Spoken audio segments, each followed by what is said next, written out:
जी हाँ।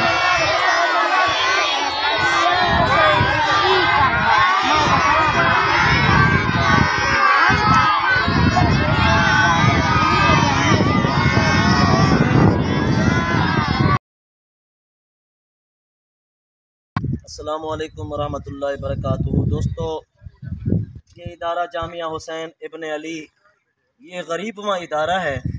आप देख सकते हैं 100 के करीब बच्चे कुरान करीम की तिलावत कर रहे हैं। तो गर्मियाँ भी आ गई हैं, इनके लिए हमें दर्सगाह की ज़रूरत है। हमने पर्दा तो बना लिया है दीवार का, अल्हम्दुलिल्लाह। ये मिस्त्री काम कर रहे हैं अल्हम्दुलिल्लाह। आपके तामुन से, आप दोस्तों के तामुन से ये दीन के इदारे का काम चल रहा है। इस इदारे के लिए हमें दर्सगाह की ज़रूरत है, और दर्सगाह के लिए हमें ईंटों की ज़रूरत है और सीमेंट की भी ज़रूरत है। गर्मियाँ बिल्कुल आ गई हैं। आप सब दोस्त, ऊपर नंबर लिखा हुआ है, अकाउंट नंबर भी है, कॉल नंबर भी है।